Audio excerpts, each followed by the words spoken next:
आज का हमारा विषय है कि सामान्य योगाभ्यास यदि आप करते हो तो कौन सी चीज का आपको ख्याल करना चाहिए, और यदि आप किसी और को भी कराते हो तो कौन सी चीजों का एक एज ए जनरल आपको कुछ ध्यान रखना चाहिए, है ना। और तो उसके बारे में आज सबसे पहले डिस्कशन कर ले। तो योगाभ्यास के लिए सामान्य दिशा निर्देश। योगाभ्यास करते समय योग के अभ्यासी को नीचे दिए गए दिशा निर्देशों या सिद्धांतों का पालन करना चाहिए। यदि आप अभ्यास कर रहे हो तो अभ्यास से पूर्व क्या करना चाहिए? अभ्यास से पूर्व शौच कर लेना चाहिए, मतलब कि मल निष्कासन की प्रवृत्ति कर लेनी चाहिए आपको, है ना। तो शौच का अर्थ है शोधन। यह योग अभ्यास के लिए महत्वपूर्ण एवं पूर्व अपेक्षित क्रिया है। इससे इसके अंतर्गत आसपास का वातावरण, शरीर एवं मन की शुद्धि हो जाती है। जो जब आप योगाभ्यास करते हो तो योगाभ्यास करने से कई लोग ऐसा करते हैं कि भाई योगाभ्यास करते हैं तो नहाए बिना ही योगाभ्यास करना शुरू कर देते हैं, शौच गए बिना ही वो अभ्यास कर देते हैं। तो ये नहीं करना चाहिए एक्चुअली में, है ना। कि योगाभ्यास एक पवित्र प्रवृत्ति है, साधना पद्धति है। आप थेरापेटिकल एस्पेक्ट से भी कर रहे हो तो भी, है ना। तो अच्छे से पवित्र होने के बाद ही योगाभ्यास किया जाता है। तो योगाभ्यास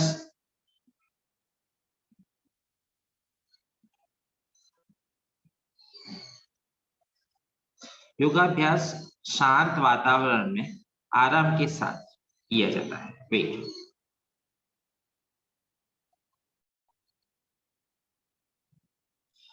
योगाभ्यास शांत वातावरण में आराम से शरीर एवं मन को शिथिल करके किया जाता है ना।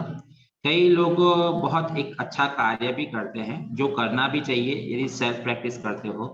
तो योगाभ्यास करने से पहले थोड़ा 5 मिनट शवासन कर लेना चाहिए। उसके बाद में यदि अभ्यास करते हो तो बेहतर फील करते हो आप।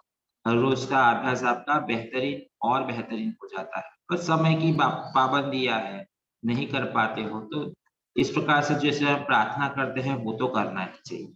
प्रार्थना का एक ऑडियो मैं आज आपको सबको भेज दूंगा, तो उसको आप सभी लोगों को स्क्रिप्ट बना देनी है उसकी। और इस वीक में जो एग्जाम होगी उसमें वो प्रार्थना की स्क्रिप्ट के बारे में ही मैं पूछूंगा आपसे, है ना। तो वो आपको कर लेना है। इन शॉर्ट, शुरुआत में और अंत में प्रार्थना करनी चाहिए, है ना। तो ये बात जरा ध्यान दें। इससे क्या होता है, मन शांत हो जाता है ना? मन शिथिल हो जाता है, मन में अनंत जो विचार आते रहते हैं तो वो नहीं आते। शवासन यदि शुरुआत में कर दिया तो क्या होता है कि शरीर शिथिल रहता है, रिलैक्स मोड में अभ्यास हो जाता है। तो वो करने योग्य है। समय की कमी है तो आप छोड़ सकते हो, और प्रार्थना नहीं कर।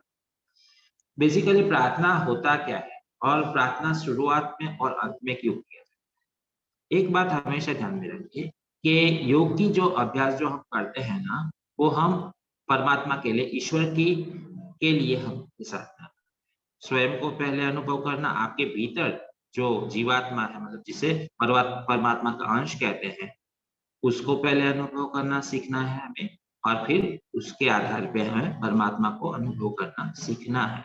तो ये जब बात करनी है आपको, तो आपका हमारा ये अभ्यास करने का तरीका अलग होना चाहिए। ये कोई जिम का वर्कआउट या तो फिर एरोबिक्स या तो फिर स्पोर्ट्स एक्टिविटी नहीं, ये एक साधना हो, उसका एक तरीका होता है।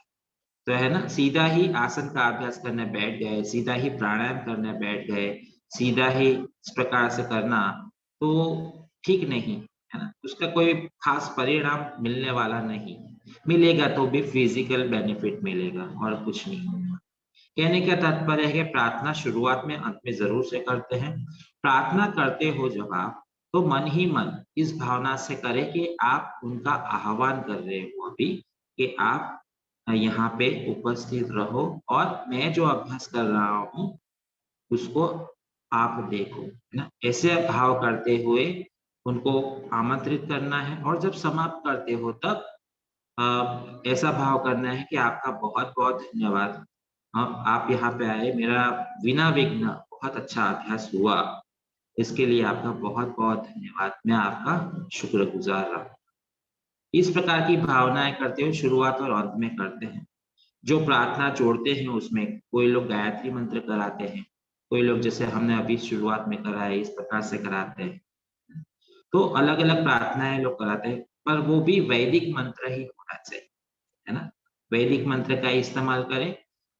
जो जनरल जो प्रार्थनाएं जो होती है, जो अ, अ, तो उसका इस्तेमाल यहाँ नहीं कर सकते। ऐसा नहीं है कि कोई प्रोटोकॉल है, परंतु वो मैचिंग नहीं होता है। तो वैदिक मंत्रों का इस्तेमाल ही करें। इसका भी एक लिस्ट मैं आप लोगों को दे दूंगा, तो वो भी आपके लिए अच्छा रहेगा। तो योगाभ्यास शांत वातावरण में आराम के साथ शरीर एवं मन को शिथिल करते हुए करना चाहिए। योगाभ्यास खाली पेट करना चाहिए, अल्पाहार लेकर करना चाहिए। ये दो बात यहाँ पे की। देखो, कई लोगों का प्रॉब्लम होता है कि उनको डॉक्टर ने ही मना किया होता है, कि जैसे डायबिटीज वाले लोग होते हैं, तो उनको सुबह उठने के थोड़े समय के बाद कुछ न कुछ उनको खा लेना पड़ता है, कि जिससे उनका शरीर का जो बैलेंस्ड है ग्लूकोज वगैरह का, तो वो मेंटेन है ना। तो वो अलग बात हो गई। परंतु यदि स्वस्थ हो और अभ्यास कर रहे हो, साधना कर रहे हो आप, तो आपको खाली पेट ही करना है। अब आप कहोगे कि सुबह सुबह भूख लगती है, क्या करें सर, खाना पड़ता है। नहीं, ये आपका एक प्रकार का तप है ना। ये सारी चीज समझते हैं, इसीलिए हमारे ऋषि मुनियों ने सुबह सुबह 4 बजे ही उठने को और योगाभ्यास करने को कहा है। आज के समय है जो, तो लेट सोते हो तो 4 बजे तो उठ नहीं पाओगे, तो 5 बजे उठो। 5 बजे नहीं तो 6 बजे उठो और पहला काम करो, शौच आदि से निवृत्त हो जाने के बाद नहा धो के, है ना, पहला काम क्या करना है, योगाभ्यास करना है। फिर कहोगे कि सर हम भी योग टीचर हैं, हम नहीं कर पाते, तो कोई बात नहीं, शाम को करो, दोपहर को करो, परंतु खाली पेट करो। ये बात ध्यान रखिए। अल्पाहार जो लिखा है यहाँ पे, उसका अर्थ अल्पाहार ही होना चाहिए, बड़ा अच्छा वाला नाश्ता नहीं होना चाहिए। जैसे कि सुबह सुबह आपने कुछ जूस वगैरह पी लिए, तो अल्पाहार हो गया, अभी करो अभ्यास। इस प्रकार से खाली पेट नहीं करना है, वो बात बिल्कुल सही। और यदि आपको डॉक्टर ने ही कुछ मना किया है, तो आप कुछ जूस वगैरह ले सकते हो, उसमें कोई प्रॉब्लम नहीं। परंतु जूस लेने के बाद भी 15-20 मिनट के बाद ही आपको अभ्यास करना चाहिए। ये बेसिक सी चीजें कई लोग जानते भी होंगे, पर फिर भी मैं ये इसलिए बता रहा हूँ क्योंकि आप में से काफी सारे लोग योग प्रैक्टिशनर हैं और वो अभी जुड़े हैं। आपको ये फंडामेंटल चीजें पता नहीं है, उसके पीछे का लॉजिक पता नहीं है आपके पास, तो आप उसे कैसे मानोगे। तो लॉजिक जानना जरूरी है, इसलिए मुझे डिस्कस करना जरूरी है। अच्छा, यहाँ पे एक दूसरी बात भी बताई है कि यदि अभ्यास के समय कमजोरी महसूस होती है, तो गुनगुने पानी में थोड़ी शहद मिलाकर लेना चाहिए, है ना। तो ये भी कर सकते हो आप। देखो, मेरा एक पेशेंट था, मैं आपको उसकी उनकी बात, उनको ड्रिंकिंग की हैबिट थी, स्मोकिंग की, तो उनका मन भी बहुत डिस्टर्ब रहता, मतलब कि वो था, और अभ्यास करने योग्य शरीर भी नहीं। तो इनिशियल स्टेज में मैं उनको ये गुनगुना पानी, शहद मिलाया हुआ, थोड़ा नींबू मिलाया हुआ, उनका एक जो ग्लास होता है वो साइड में रखवाता था। जब भी मैं अभ्यास करवाऊं, जैसे कि सूर्य नमस्कार का हो अभ्यास, उसमें उनको श्रम पड़ता है ना। तो फिर मैं उसके बाद उनको कह देता था कि यदि आपको मन करता है और जरूर लगती है, तो एक आध घुट करने के बाद आप पी सकते हो, है ना। परंतु ये एक्सेप्शनल केस होते हैं, और ये एक्सेप्शनल केस में भी ये बात होती है कि जरूरत पड़े तो ही, इसकी आदत नहीं डालनी, तो ये कर सकते। परंतु ऐसा नहीं कि भाई आप नॉर्मल हो और फिर आप मजे लूट रहे हो, तो ऐसे कनेक्ट नहीं हो पाते हो आप अपने खुद के साथ, है ना। क्योंकि जब आसन का अभ्यास करोगे तो उसमें वहां पे ये डिस्टर्ब करेगा, ये पानी, है ना, कुछ भी मुंह में डालते हो अपना पाचन की क्रिया शुरू कर देता है ना। वो पानी भी हो या नींबू भी हो या तो फिर शहद भी हो या फिर अन्न का दाना भी हो, है ना, मुंह में डाला तो पाचन की शुरुआत हो गई, उसकी सिस्टम काम करना शुरू हो गया। तो फिर अभ्यास कैसे करोगे? कहने का तात्पर्य है कि ये एक्सेप्शनल केसेस होते हैं, पर वो भी इतना ही करते हैं, इससे ज्यादा नहीं, कि उनको एक प्रकार से मानसिक बल मिले और उनको थोड़ा ग्लूकोज समय जाए वो अच्छा है। दूसरा, योग अभ्यास मल मूत्र का विसर्जन करने के उपरांत ही प्रारंभ करना चाहिए। पवित्रता धारण करनी चाहिए, है ना। अभी भी जैसे आप अभी बैठे हो तो भी अच्छे प्रकार से बैठना है, संयम के साथ और अच्छी प्रकार से। तो अभ्यास करने के लिए चटाई, दरी, कंबल और योग मैट का इस्तेमाल कर सकते। देखो, पहले के समय में ये चटाई, दरी, कंबल, मृग चर्म आदि का इस्तेमाल होता था, तो वो सही था बेसिकली। आज के समय में योग मैट का उपयोग होता है, जो प्लास्टिक और रबर के मिश्रित से बनी हुई होती है ना। वो अच्छा है, वो सिर्फ इतना ही अच्छा है कि जब यदि आप आसन का अभ्यास कर रहे हो तो आपका पाँव वगैरह फिसले नहीं, या कॉन्फिडेंट रहो करते वक्त। बाकी यदि योग के साथ कनेक्ट करके सोचा जाए तो बेहतर तो यही होगा कि चटाई, दरी, कंबल का इस्तेमाल करें। मृग चर्म की बात अभी नहीं करते, क्योंकि अ, उस समय जब यूज किया जाता था उसका, तो इस प्रकार से करते थे कि जो मृग आदि जो मर जाते थे, या वाघ चर्म के वाघ का जो बना हुआ वो मर जाता था, तो फिर उसका जो स्किन होती थी उसका इस्तेमाल करते थे, ठीक है ना। परंतु वर्तमान समय में ये हकीकत नहीं, तो इसीलिए उनकी हिंसा करके ऐसी चीजें आप यूज करो, ये दैट इज अ रॉन्ग, है ना। हिंसा के बेहद खिलाफ होता है योग, है ना। हिंसा के बहुत खिलाफ है योग, इसीलिए इसका उपयोग नहीं। इनफैक्ट ये जो योग मैट आप यूज करते हो रबर और प्लास्टिक सी की बनी हुई, ये भी एक प्रकार की प्रकृति को नुकसान ही होता है, इसीलिए ऐसी चीजों से बचना चाहिए। योग तो वहां तक कहता है कि अनावश्यक चीजों का इस्तेमाल भी न करें, है ना, जितना चाहिए।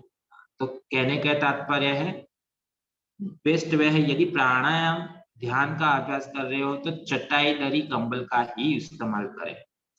दूसरा भी उसका पर्पस है कि आप जब अभ्यास करते हो ना, तो एक ऊर्जा आपके शरीर में से निकलती है। मतलब कि कोई भी कार्य करते हो, जैसे कि अभी आप बैठे हो, एकाग्रता से बैठे हो, तो वो भी आपकी ऊर्जा थोड़ी बाहर निकल रही।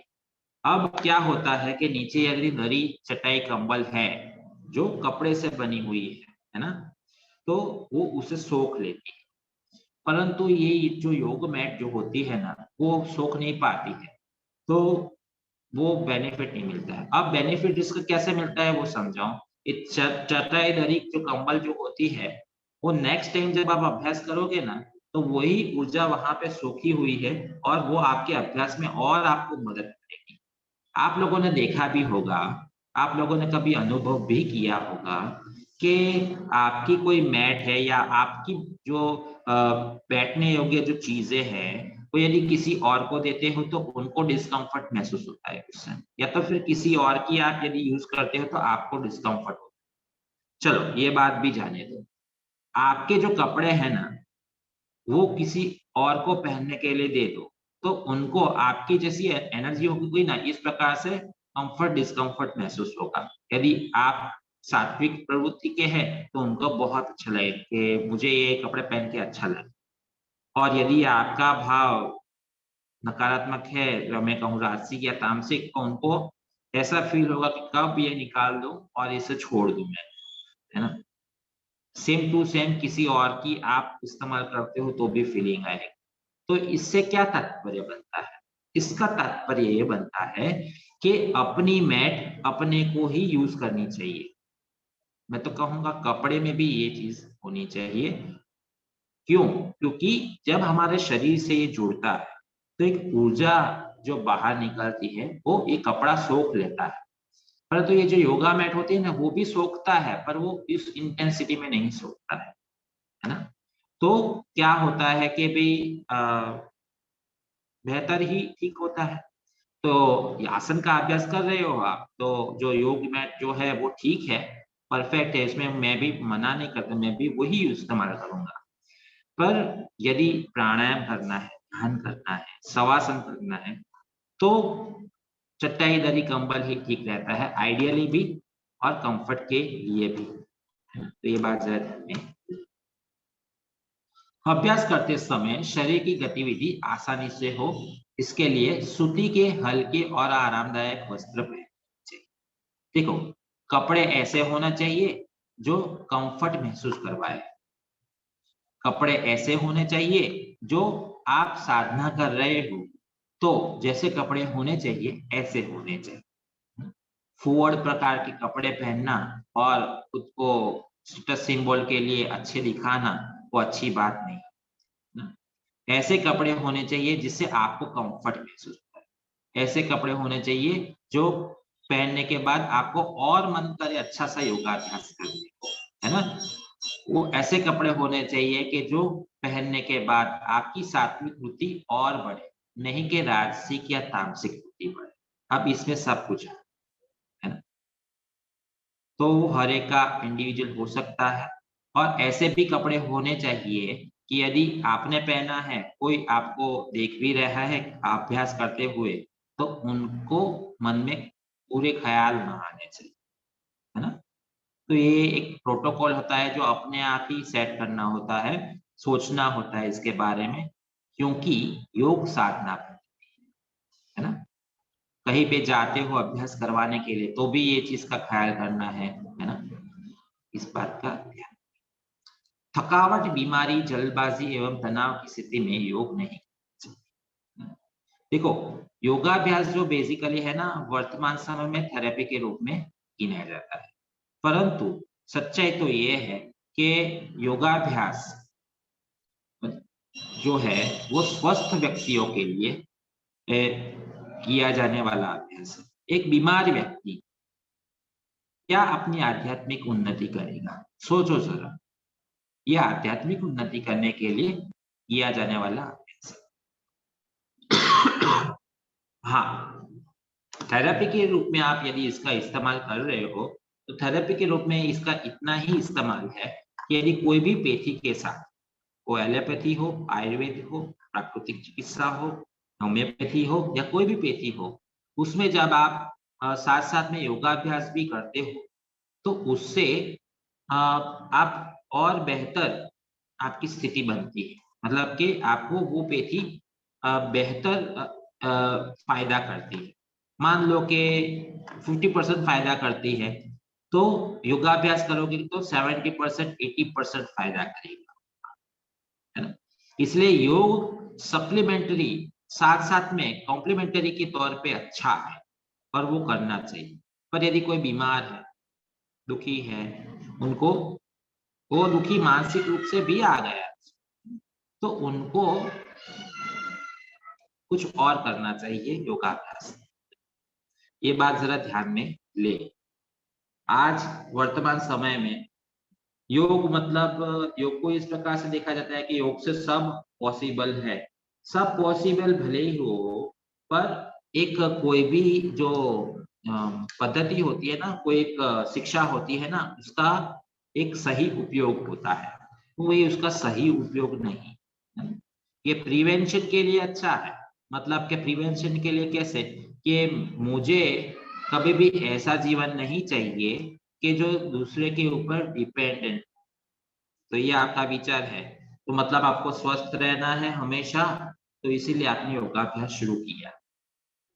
बेहतरीन आपने किया, बेहतरीन चीज आप कर रहे हो। इसके कारण आपके शरीर में रोग आने की संभावना है बहुत कम हो जाती है, बहुत कम हो जाती है ना। क्यों? क्योंकि इम्यूनिटी आपकी बूस्ट होती है। थोड़ा थोड़ा जो कष्ट आप सहन करते हो ये अभ्यास करते हुए, वो आपको और मजबूत बनाता है धीरे धीरे। गैरड मुनि ने कहा है एक बार, उन्होंने ऐसा कहा है कि योगाग्नि में अपने शरीर को धीरे धीरे हर रोज तपाना चाहिए, जिससे ये घट रूपी हमारा जो शरीर है वो अच्छे से पके, है ना। कहने का तात्पर्य है कि हर रोज योगाभ्यास करने वाला अमूमन बीमार नहीं होता। ऐसा भी नहीं है, कोई प्रॉमिस नहीं होती इसमें कि नहीं ही होता, परंतु बहुत कम हो जाता है उनका बीमार होना। प्रिवेंटिव मेजर के लिए बहुत ही अच्छा है। यदि पुराना कोई रोग है, पीड़ा है, हृदय संबंधी समस्या है, तो ऐसी स्थिति में योग का अभ्यास शुरू करने से पूर्व चिकित्सक या योग विशेषज्ञ का परामर्श लेना चाहिए। देखो, योगाभ्यास एक बेहद गंभीर अभ्यास है, इम्पोर्टेंट अभ्यास है और समझ के करने वाला अभ्यास है। देखो, हमारे शरीर में सूर्य नाड़ी, जो यदि हम योग का जो विज्ञान है हठ योग का, उसको यदि ध्यान में ले तो सूर्य नाड़ी, चंद्र नाड़ी, सुषुम्ना नाड़ी और अनंत 72,000 नाड़ियां से बना हुआ ये हमारा शरीर है, जिसमें प्राण का प्रवाह बहता है। नासिका द्वार से, भोजन से, पानी से उस प्राण को हम ग्रहण करते हैं। तो जब आप योगाभ्यास करते हो तो आपकी वर्तमान स्थिति क्या है, उसके अनुरूप योग विशेषज्ञ जो होता है वो उसका प्लान बनाता है और आपको करवाता है। आपका जो डॉक्टर होता है उसे पता होता है कि आपको किस प्रकार की समस्या है और आपको क्या चाहिए और क्या नहीं चाहिए, तो वो उनको पता है। और उनको ये भी पता है कि योगाभ्यास से क्या होगा और कौन से अभ्यास से क्या होगा, क्योंकि अमूमन अभी सभी डॉक्टर को पता होता है। तो यदि आपके लंग्स में इंफेक्शन है तो कहेंगे कि आप प्राणायाम करो या ब्रीदिंग एक्सरसाइज करो। यदि आप अच्छे से चल फिर नहीं सकते हैं तो कहेंगे थोड़ा योग में जो सूक्ष्म व्यायाम बताया है वो किया करो, है ना। या तो फिर कहेंगे कि गार्डन में जरा वॉक करने जाओ ना, ऐसा नहीं। तो कहने का तात्पर्य है कि वो बेहतर है कि आप कोई चिकित्सक को पूछो कि मुझे कौन सा अभ्यास करना चाहिए, या योग विशेषज्ञ को पूछो कि मुझे क्या अभ्यास करना चाहिए। भले ही आप सेल्फ प्रैक्टिस करो, that is okay and fine, परंतु आप उनकी निगरानी में थोड़े समय के लिए करो, बेहतर है। या तो फिर अच्छे से समझ लो कि मुझे हर रोज क्या करना है और उनकी शब्दशः आज्ञा का पालन करते हुए ही योगाभ्यास करो, तो आपको बेहतर। नहीं तो लेने के देने पड़ जाएगा। जैसे कि यदि आपको हृदय संबंधी समस्या है ना, किसी ने आपको कह दिया, देखो शीर्षासन जो है होता है ना, वो सभी आसनों का राजा है ना। तो आप यदि योगाभ्यास करते हो और शीर्षासन नहीं करते हो तो क्या किया, फिर वो कहने वाला है ना बहुत उत्साही और इम्प्रेसिव होता है, फिर क्या कहेगा वो, शीर्षासन चलो आपसे नहीं होता है तो सर्वांगासन करो। सर्वांगासन तो कर सकते हो ना, सर्वांगासन नहीं होते तो विपरीत करणी कर लो। अच्छा है, बहुत अच्छा अभ्यास है, आपको देखो बहुत जल्दी अच्छा हो जाए। अब देखो, जिससे करना होता है ना उनको 10 बार सोचना चाहिए। आप सर्वांगासन करोगे, विपरीत करणी करोगे या शीर्षासन करोगे, इससे हृदय की समस्या और बढ़ जाएगी। कोई भी इन्वर्जन पोज हृदय की समस्या वाले को नहीं करना चाहिए। समझे बात?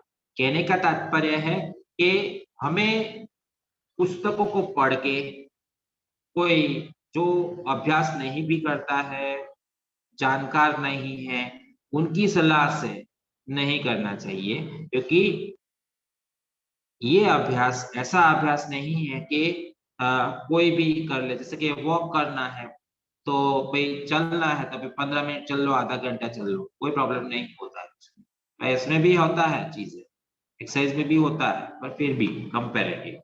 पर योगाभ्यास ऐसा नहीं है। योगाभ्यास एक टिपिकल अभ्यास है, उसमें सारी चीजें हैं वो कि जिससे आपको जो भी समस्या है उसमें अच्छा खासा राहत मिल जाए। परंतु वो चुनाव का विषय होता है कि आपको क्या करना होता है। जैसे कि प्राणायाम की बात करें, अब प्राणायाम में आपको हो गया है, दमा हो गया है अस्थमा और किसी ने कहा कि भाई प्राणायाम करो। एक पुस्तक आपके हाथ में आ गया, उसमें लिखा है कि हठ योग प्रदीपिका में अष्ट कुंभकों का वर्णन किया गया है। वो 8 कुंभक शरीर के लिए बहुत अच्छे होते हैं, आपकी प्राण की वृद्धि करते हैं, है ना, और अपने रेस्पिरेटरी सिस्टम के लिए बहुत अच्छे। आपके दिमाग में बैठ गए, आपने दूसरे ही दिन करना शुरू कर दिया, क्या होगा आपके साथ पता है? और तबीयत खराब हो जाएगी। चूंकि आपको नहीं पता है कि यह अभ्यास करने से पूर्व आपको ब्रीदिंग एक्सरसाइज करनी चाहिए, थोड़े चेस्ट ओपनिंग के आसन भी कर लो तो अच्छा है, उसके बाद में ब्रीदिंग एक्सरसाइज करना चाहिए। फिर आपकी जो नाड़ियां है उसे ओपन करने का थोड़ा अभ्यास करना चाहिए, अनुलोम विलोम करना चाहिए ना। उसके बाद में ये सारी चीजें बहुत आगे जाके यूज कर सकते। तो कहने का तात्पर्य है कि अभ्यास समझ के करना है, ऐसे ही कहा सुनी नहीं करना चाहिए, पुस्तकों को पढ़ के भी नहीं करना चाहिए, क्योंकि पुस्तक लिखने वाले का इसमें दोष नहीं होता है, क्योंकि उन्होंने तो ठीक ठाक लिखा है आपकी जानकारी के लिए, परंतु आप उस प्रकार से करो उसके लिए नहीं। क्यों? क्योंकि व्यक्तिगत रूप से ये अभ्यास अलग अलग हो सकता है, साधारण व्यक्ति के लिए भी इतना ही इम्पैक्ट उसका होता है। तो अभ्यास जब करना है तो अच्छे से समझ के, अपने अच्छे योग टीचर की सलाह लेके, अपनी विषय में कुछ हिस्ट्री वगैरह बता के अभ्यास किया करें, वो बेहतर है। अब गर्भावस्था और मासिक धर्म के समय योग करने से पहले योग विशेषज्ञ की सलाह ले। यहाँ पर भी यही बात आती है, प्रेग्नेंट होते हैं, फिर आपका जो पीरियड्स का जो समय होता है, तो मैं तो कहूँ इन दोनों समय में न करो तो बेहतर है। पीरियड्स में जितने दिन पीरियड्स होता है आपका, वो नहीं करना है। दो दो बातें हैं इसके पीछे। शरीर एक तो डिटॉक्स हो ही रहा है, आप और कष्ट ना दो उसे, है ना। करना है तो थोड़ा डीप ब्रीथिंग का अभ्यास कर सकते हैं, इससे ज्यादा कुछ नहीं। शवासन कर सकते हैं, बस डीप ब्रीथिंग और शवासन से ज्यादा कुछ नहीं करते, और वो तो कोई भी सिचुएशन में कर सकते हो ना, प्रेगनेंसी हो या बीमारी हो या आपका पीरियड्स हो, कोई भी समय पे ये दो चीजें तो आप कर ही सकते हो, तो वो कर सकते हो। परंतु आप यदि कहते हो मैं हर रोज जो योगाभ्यास करता हूँ करती हूँ, माफ करें, और मैं करूं, तो ये गलत है, क्योंकि स्थिति अभी शरीर की बदल चुकी है, अभी उसके अनुरूप करना चाहिए, बराबर। ये बात जरा ध्यान में लें। ये दो चीज आप कर सकते हो, डीप ब्रीथिंग का अभ्यास, वो भी ज्यादा नहीं, 10 बार 15 बार बस, और फिर शवासन करो, बिंदास करो, 10 मिनट करो, 15 मिनट करो, पूरे शरीर को देखते जाओ, अनुभव करते जाओ, उसे रिलैक्स छोड़ो, रिलैक्स करो, रिलैक्स करो, हर एक अंग को देखो, रिलैक्स करो उसे, है ना। ये कर सकते हो सजागता के, सोना नहीं, ये कर सकते हो इन शॉर्ट, राइट।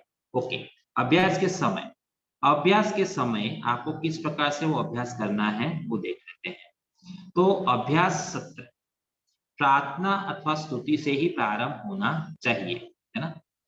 ये प्रार्थना या स्तुति का अर्थ ये नहीं निकलता है कि आप अभ्यास का शुरुआत में लक्ष्मी जी की वंदना शुरू कर दो, है ना। मैं क्या कहना क्या प्रयास कर रहा हूँ वो समझो जरा, है ना। मैं ये कहने का प्रयास कर रहा हूँ आपको कि ये जो अभ्यास आप कर रहे हो ये साधना पद्धति है, बराबर। तो साधना के लिए, साधना का अभ्यास करने के लिए, जो आप आध्यात्मिक विकास करने के लिए, इस संसार से परे होने के लिए जिस प्रकार की स्तुति का अभ्यास, प्रार्थना का अभ्यास करना चाहिए, उस प्रकार का प्रार्थना स्तुति का अभ्यास करना चाहिए, नहीं कि संसार में लिप्त होने के लिए जो हम प्रार्थना वगैरह करें, स्तुति वगैरह करें, इसका इस्तेमाल करें। समझे बात? इसीलिए शुरुआत में ओमकार कंपलसरी करना चाहिए। पहले ईश्वर को याद करते हैं, ओमकार करने से हमारे विघ्न का शमन होता है, हमारे मार्ग में विघ्न नहीं है।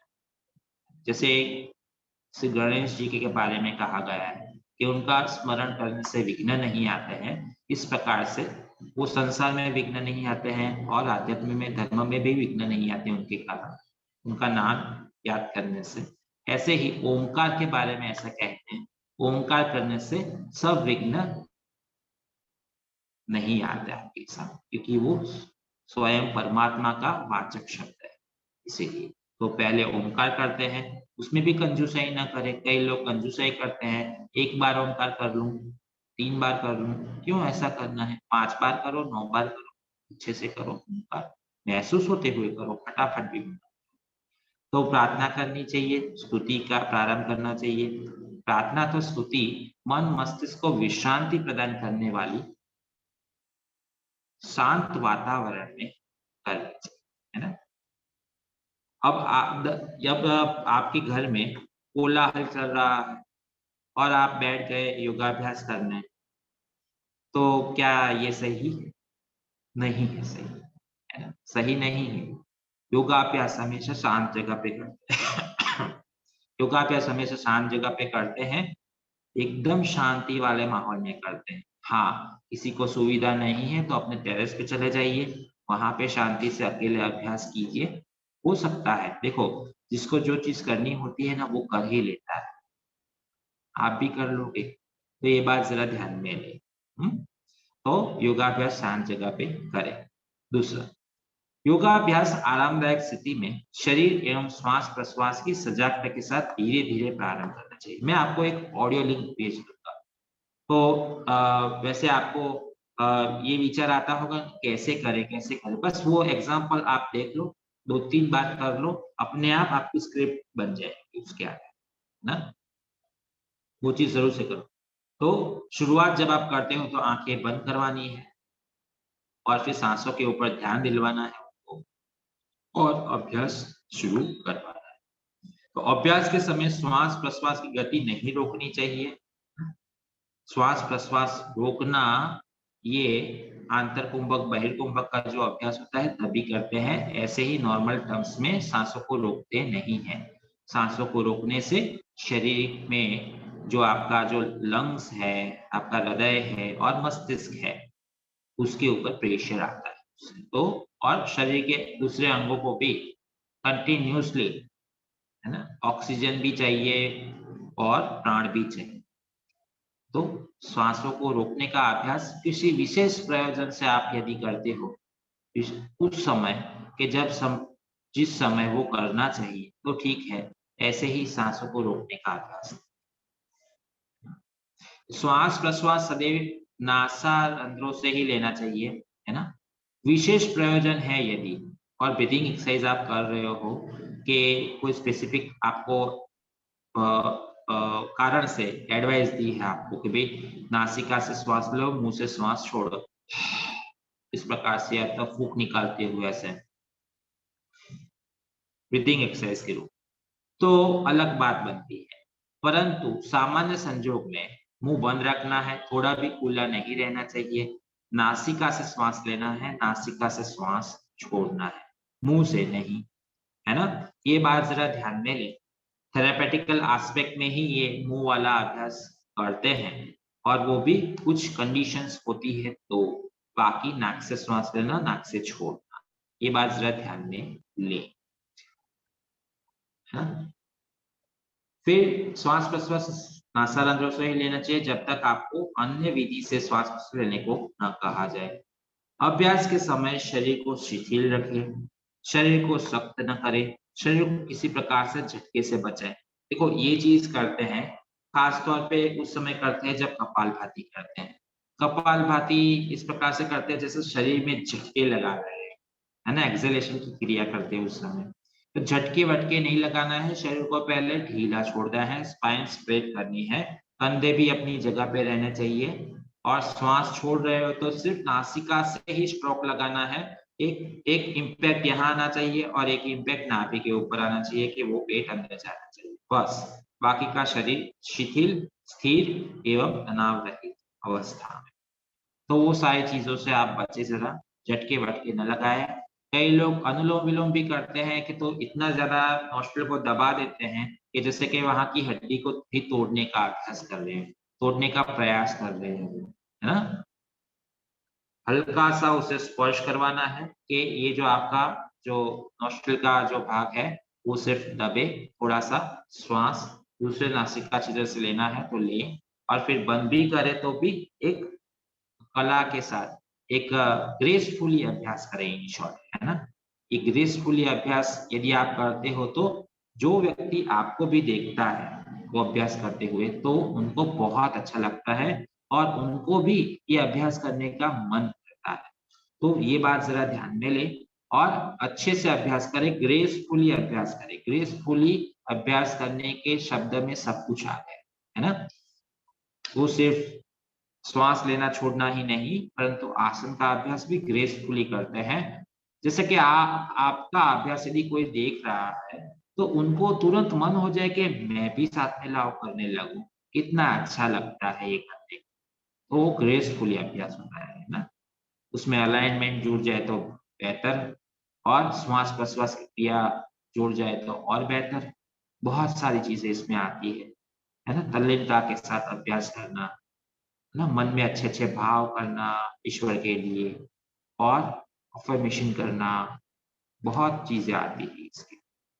प्रत्येक योग अभ्यास को, हाँ, अपनी शारीरिक एवं मानसिक क्षमता के अनुसार ही योग अभ्यास करना चाहिए। अभ्यास के अच्छे परिणाम आने में कुछ समय लग सकता है, इसके लिए लगातार और नियमित अभ्यास आवश्यक है ना। कई लोगों को क्या प्रॉब्लम होता है, मुझे रिजल्ट तुरंत मिलना चाहिए, यदि मिलेगा तो ही मैं मानूं। देखो, ये एलोपैथी की मेडिसिन नहीं है कि यदि आपने मुंह में डाला तो 2-3 घंटे में उसका जो गोली का असर शुरू हो गया। इंजेक्शन नहीं है ये कि आपने लगाया तो फिर तुरंत ही आप अच्छे हो गए, है ना। और जो ऐसा परिणाम लाता है ना, उसका उसका जो इम्पैक्ट है ना, वो कम भी हो जाता है। तो जैसा आएगा वैसे जाएगा। ये योगाभ्यास है ना। योगाभ्यास में अ, शरीर और मन की क्षमता के साथ अभ्यास किया जाता है ना। कंफर्टेबल वे में किया जाता है, मतलब कि अभ्यास करते हुए आपको डिस्कम्फर्ट नहीं होना चाहिए। अभ्यास करते हुए आपको कंफर्टेबल फील होना चाहिए, और जैसे जैसे आपका अभ्यास आगे बढ़ रहा है उस 1 घंटे के दौरान, है ना, तो हर एक मिनट में, हर एक मूवमेंट के बाद आपको और बेहतर और बेहतर और बेहतर महसूस होना चाहिए। जैसे कि जैसे कि मैं कहूँ एक एग्जांपल के साथ, आप अपने शहर से कहीं दूर जा रहे हो और कोई अच्छी सी पहाड़ी जगह पे, तो धीरे धीरे जैसे जैसे उस माहौल में आप प्रवेश करते हो तो कितना धीरे धीरे अच्छा लगने लगता है, अच्छा लगने लगता है। और जब पीक पे पहुंचते हो, वहां पे उस स्थल पे पहुंच जाते हो, तो कितना मन प्रफुल्लित हो जाता है आपको, है ना। तो ये परिणाम आना चाहिए उस समय जब अभ्यास आपका खत्म हुआ तब, या किसी और को करा रहे हो तब। यदि आप ये देखोगे कि किसी और को आप अभ्यास करा रहे हो और अभ्यास करने के बाद वो कह दे आपको कि मैडम, सर आज तो है ना बहुत थक गए, बहुत अभ्यास किया, अभी तो मुझे सोना ही पड़ेगा, तो सोच लेना आप योगा अभ्यास नहीं करा रहे हो। कई टीचरों को मैंने बोलते हुए सुना है कि देखो, अच्छा, लोगों को अच्छा लगने वाला अभ्यास करवाना चाहिए। उनको क्या करना चाहिए, थका देना चाहिए। थका दोगे ना तो उनको बहुत अच्छा लगेगा। गलत, आप योगाभ्यास नहीं करा रहे। योगाभ्यास थकाने का नाम नहीं है। योगाभ्यास ऊर्जा बढ़ाने का, या तो फिर कहें ऊर्जा को संतुलित करने का अभ्यास है। तो ऊर्जा को संतुलित करने वाला अभ्यास करें। उनका मन अच्छा होना चाहिए, उनको जो अनंत विचार जो आते हैं वो तुरंत स्टॉप हो जाने। देखो, विचार क्यों आते हैं, मन असंतुष्ट है ना, इसीलिए विचार आते हैं। हाँ, मैं कहता हूँ आगे। विचार क्यों आते हैं, विचार इसीलिए आते हैं उनको क्योंकि मन संतुष्ट नहीं है। मन है ना एक जीन जैसा है, उसे अपनी संतुष्टि चाहिए। तो विचार इसीलिए आते हैं, संकल्प विकल्प आते रहते हैं। आप ऐसा कुछ अभ्यास करो ना, योगाभ्यास जैसी प्रवृत्ति करो ना, तो मन आपका शांत हो जाए। तो फिर पूरे दिन वो कोई विचार ही नहीं आएगा आपके आपके पास। कहने का तात्पर्य है कि थकने अभ्यास के बाद यदि थकान महसूस होती है, यदि आपको ऐसा लगता है कि मैं थक गई, अभी थोड़ा सोना पड़ेगा, तो मतलब आपकी कुछ गलती हो रही है, जरा चेक ग्रेसफुली करें और ऊर्जा के संतुलन के साथ अभ्यास करें, प्रफुल्लितता के साथ। प्रत्येक योग अभ्यास के लिए ध्यात्व निर्देश एवं सावधानियता सीमाएं होगी। ऐसे निर्देश को सदैव अपने मन में ध्यान रखना चाहिए। जैसे कि मैंने अभी डिस्कस किया, हर एक आसन की अपनी सीमाएं होती है। ये आसन का अभ्यास भी हो गया, प्राणायाम भी हो गया, और कोई भी जो अभ्यास है उसका भी हो गया।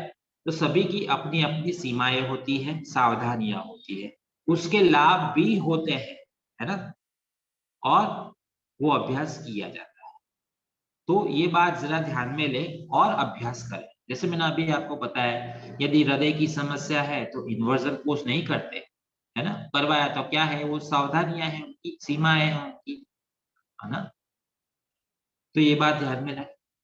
तो हाँ, एक पॉइंट एक भी रह गया अपना कि योगाभ्यास लगातार और नियमित करना चाहिए। इसके बेस्ट बेनिफिट के लिए इसका लगातार और नियमित अभ्यास करना चाहिए, है ना। एक दिन किया, 5 दिन नहीं किया, 2 दिन किया, 7 दिन नहीं किया, नहीं मिलेगा, कोई कोई फर्क नहीं आएगा उससे। इनफैक्ट आपके भीतर गिल्टी बढ़ेगी, है ना। फिर दूसरा भी है कि 1 महीना किया, फिर लगा कि अभी जल्दी इसका नहीं मिल रहा है बेनिफिट, तो फिर नहीं करना, तो ये भी गलत है।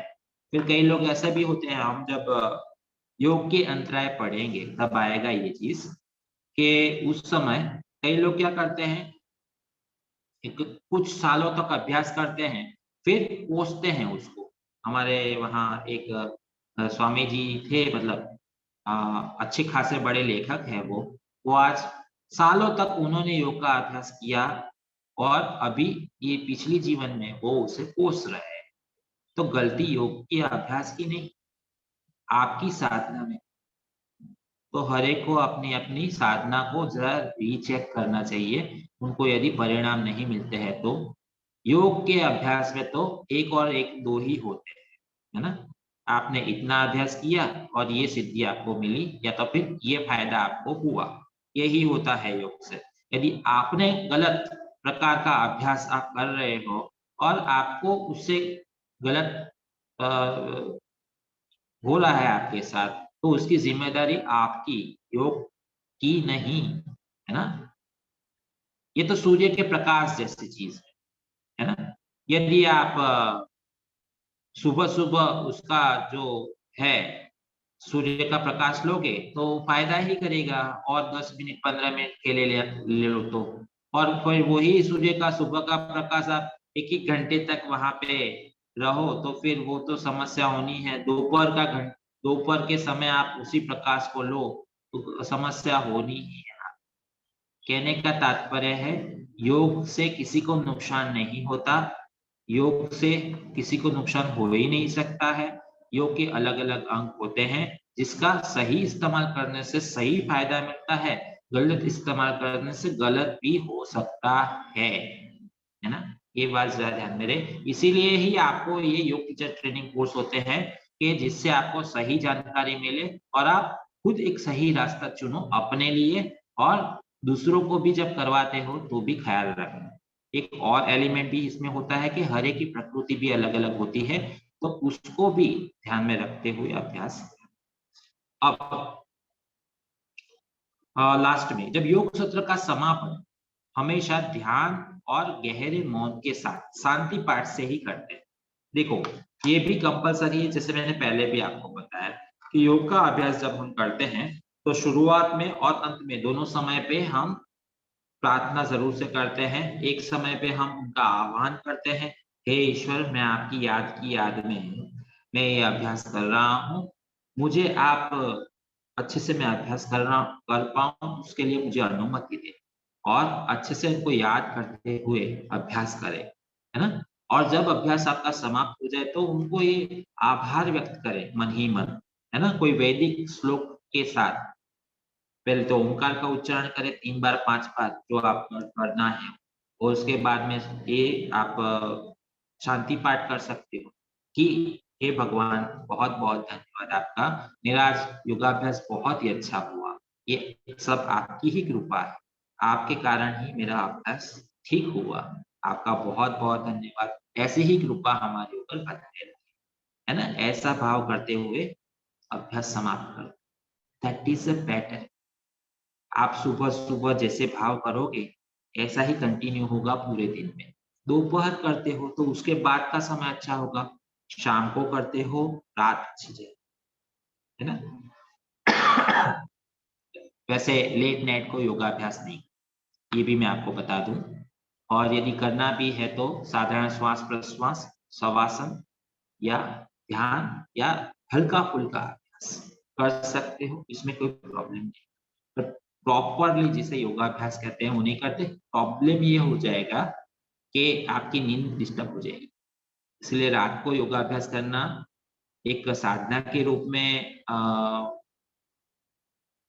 कहे तो तामसिक प्रैक्टिस है, और दूसरी प्रकार से कहें तो इनमें डिस्टर्बेंस होगा, इसमें कोई दो राय नहीं।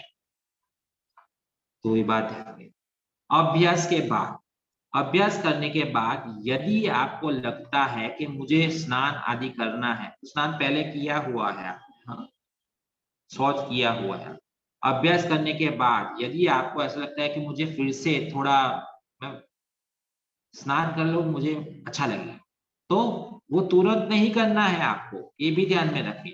कभी भी योगाभ्यास करने के तुरंत बाद स्नान नहीं करते। योगाभ्यास करने के 20 से 30 मिनट बाद स्नान का अभ्यास करें, स्नान करें। क्यों? आप कहोगे क्यों ऐसा सर, क्यों? तो उसके पीछे का क्यों का जवाब ये है कि आपने अपनी ऊर्जा का संतुलन कर लिया है योगाभ्यास के कारण। तो योगाभ्यास में सब चीजें आएगी, प्रार्थना आएगी, सूक्ष्म व्यायाम आएगा, उसके बाद सूर्य नमस्कार आएगा, सूर्य नमस्कार के बाद कुछ आसनों का अभ्यास आएगा, आसन के अभ्यास के बाद शवासन आएगा, शवासन के बाद थोड़ी ब्रीदिंग एक्सरसाइज, प्राणायाम, और फिर लास्ट में ओमकार मंत्र, शांति पाठ, आभार, ये सारी चीजें आएगी। तो ये करने से क्या होगा, एक संतुलन सा बन जाएगा। और आपको पता है आप नहाते हो तो उसके कारण आपकी ऊर्जा जो होती है उसमें ब्लड सर्कुलेशन आपका बढ़ता है शरीर में, तो ऊर्जा की वृद्धि होती है उससे। तो इसी के लिए कहा है कि योगाभ्यास करने के 20 या 30 मिनट के बाद आप स्नान कर सकते हैं, एक करना है तो। दूसरी बात कि अभ्यास के 20 और 30 मिनट के बाद आहार ग्रहण करना चाहिए। देखो, आहार तुरंत नहीं ग्रहण करना चाहिए। क्यों नहीं करना चाहिए? यहाँ तो 20 और 30 मिनट लिखा है, मैं तो कहूँ शांति से पौने घंटे बाद लो ना। शांत, पूरा शरीर का मन का जो माहौल है उसे अपने प्रकृति के अनुसार ढाल दो, मतलब कि वातावरण से कनेक्ट हो जाओ अच्छे से, और फिर आहार ग्रहण करो, ये बेटर रहेगा। अब सिस्टम सभी शांत हो चुके हैं, उसे थोड़ी देर शांत ही रहने दो, उसका भी एक सुकून होता है ना, उसे उस सुकून को महसूस कर लेने दो, आपको बहुत अच्छा लगेगा उस समय, मन शांत रहेगा। क्योंकि जैसे ही आप भोजन ग्रहण करते हो ना, डाइजेशन की वापस वो सारी प्रक्रिया शुरू हो जाती है। तो शांति से एक माहौल बना है तो उसे मेंटेन करो, और फिर बाद में आधे घंटे पौने घंटे के बाद खाना ग्रहण करो। पानी पी सकते हो, नो डाउट, पानी पी सकते हो, गर्म पानी, नींबू पानी, मध वाला पानी, ये सारी चीजों से जरा परहेज रखें। यदि कोई स्पेशल कंडीशन है तो ले सकते।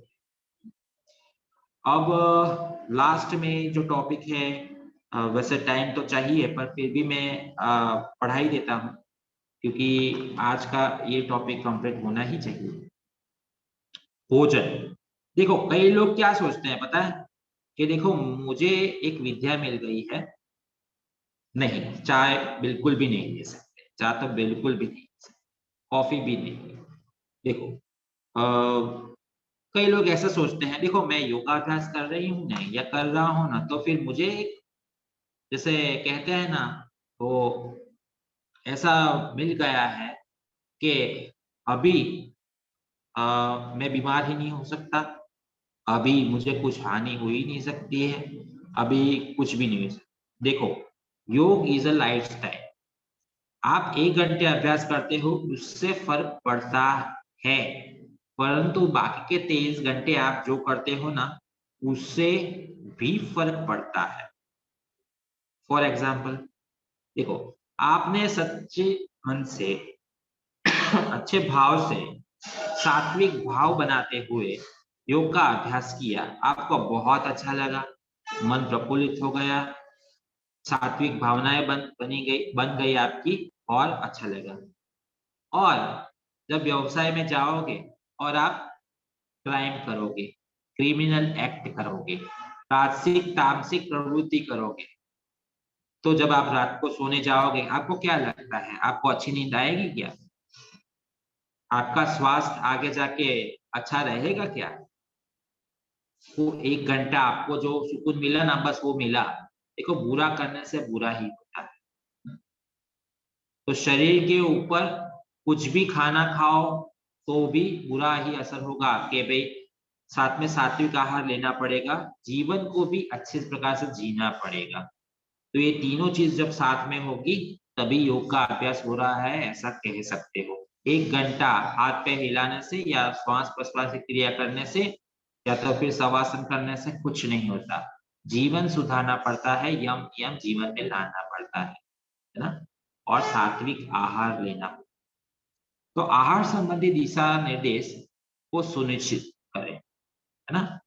खाना ऐसा खाए जिससे सात्विक वृत्ति और बढ़े, है ना? राजसिक तामसिक वृत्तियां घटे आपके भीतर, है ना? तो अभ्यास के लिए शरीर मन ठीक प्रकार से रहे, उसके लिए आहार सात्विक लेना जरूरी है।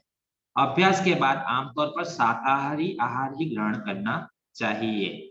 कभी भी देखो, योग के अभ्यास ही हो, यम में सबसे पहला यम आता है अहिंसा। जब मैं पढ़ाऊंगा अष्टांग योग को पढ़ाऊंगा उस चीज को, तो हमेशा मांसाहार से दूर रहे। मैं तो कहूँ मांसाहार से भी दूर रहे और अंडे वंडे से भी दूर रहे।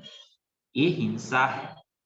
और तीसरा भी मैं कहूंगा कि आप जो भोजन भी ग्रहण करो ना, उस समय भी ये भावना के साथ करें कि हे भोजन, हे अन्न देवता, मेरे शरीर में जब भी आप जाओ तो आहार के रूप में नहीं, औषधि के रूप में जाए और मेरे शरीर को तंदुरुस्ती प्रदान।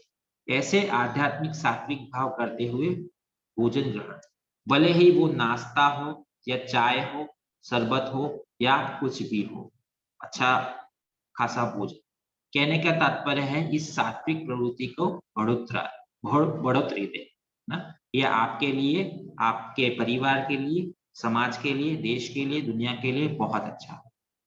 तो 30 वर्ष की आयु से ऊपर के व्यक्ति के लिए बीमारी या अत्यधिक शारीरिक कार्य अथवा श्रम की स्थिति को छोड़कर एक दिन में 2 बार भोजन करना पर्याप्त है। देखो, भोजन की बात यदि आप करें तो मुंह में सिर्फ 2 बार ही डालना चाहिए, ऐसा आयुर्वेद में भी कहा है, योग भी मानता है। और यदि कोई नॉर्मल डॉक्टर को भी पूछोगे तो वही यही बात कहेगा। हमारी सबसे बड़ी समस्या बीमारी होने का कारण ये है, हम बार बार मुंह में डालते रहते हैं। अब इससे होता क्या है, शरीर को कष्ट पड़ता है, इससे उसको काम करना पड़ता है, एक्सेस काम करना पड़ता है। आप यदि अपने जो नौकर के ऊपर भी जरा काम देते हो तो वो कितने समय टिकेगा, वो आपके पास नहीं टिकेगा वो। तो आया आपका शरीर है, मुफ्त में है वो, कोई आपको वार्निंग नहीं देता, आपको कहता नहीं, तो इसका अर्थ ये है कि इस मशीन के साथ आप ज्यादती करो, कभी भी नहीं। ये बात गलत है। 2 बार ही भोजन करना, that is the best policy. यदि डॉक्टर ने कहा है 3 बार तो सुबह नाश्ता भी कर सकते हो। पर यदि बीमारी की स्थिति है तो डॉक्टर जो जिस प्रकार से कहे इस प्रकार से, यदि तंदुरुस्त हो 2 बार पर्याप्त होता है। सुबह सुबह थोड़ा हल्का फुल्का नाश्ता कर लो अभ्यास करने के आधे पौने घंटे के बाद, और फिर सुबह का खाना और शाम का खाना। शाम का खाना भी 6 बजे से पहले, सुबह का खाना 12 बजे से पहले। अब योग किस प्रकार सहायता हमें कर सकता है, तो थोड़ा सा शॉर्ट ब्रीफ में देख लेते हैं। थोड़ा मैं स्पीड भी लाऊंगा, समय हो चुका है। योग निश्चित रूप से सभी प्रकार के बंधनों से मुक्ति प्रदान करने वाला साधन। बंधनों से तो मुक्ति मिलती है, स्वास्थ्य की तंदुरुस्ती भी आपकी बहुत अच्छी बनती है। वर्तमान समय में चिकित्सा शोधों ने योग से होने वाले कई सारे मानसिक लाभों के रहस्य प्रकट किए हैं। यही नहीं, लाखों योग अभ्यासियों का भी ये अनुभव रहा है कि इस बात से पुष्टि मिलती है कि योग किस प्रकार सहायता करता है। योग से हमेशा फायदा ही हुआ है सब, है ना। हाँ, मैंने जैसे कहा, कुछ चीजों को ख्याल रखते हुए अभ्यास करें, फायदा ही होना है उससे।